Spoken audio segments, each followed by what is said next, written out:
Have you ever considered how we bridge the gap between observing something fascinating and confidently declaring what we truly understand about it? It is a crucial journey, especially when seeking to comprehend the natural world based on evidence rather than mere speculation or belief. Drawing scientific conclusions involves a structured process of carefully interpreting data, rigorously assessing evidence, and then determining if your initial hypothesis is clearly supported or definitively refuted by the observations you have made. It is essentially the critical final phase of the scientific method, where all the gathered pieces of information are thoughtfully brought together to form a coherent and objective picture. This rigorous approach is essential because it ensures that any conclusions reached are as objective and reliable as possible, significantly reducing the influence of personal bias and preventing unwarranted leaps of faith.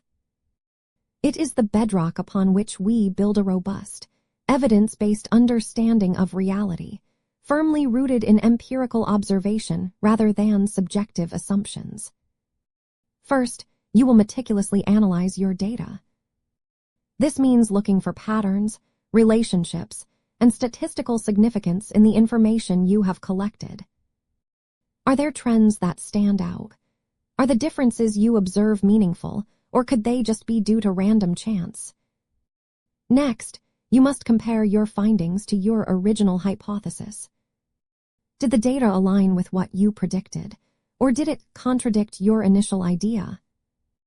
This step is not about forcing a fit, but honestly evaluating the outcome.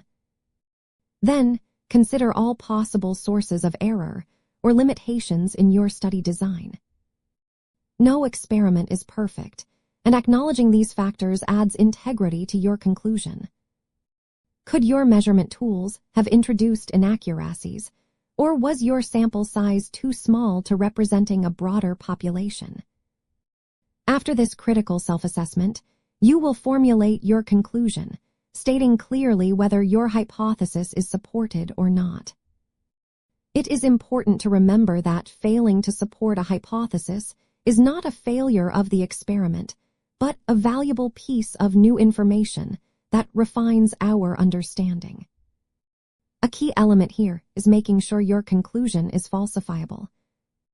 This means it must be testable and potentially provable false through further experimentation.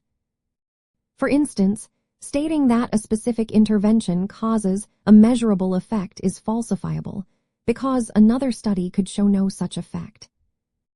This is a core principle in empirical science, distinguishing it from untestable assertions. Finally, consider the broader implications of your findings, but do so cautiously. How does your conclusion fit into the existing body of scientific knowledge, and what new questions does it raise? This methodical journey from observation to a carefully worded conclusion allows us to systematically build knowledge, ensuring that our understanding of the world is consistently refined and supported by verifiable evidence.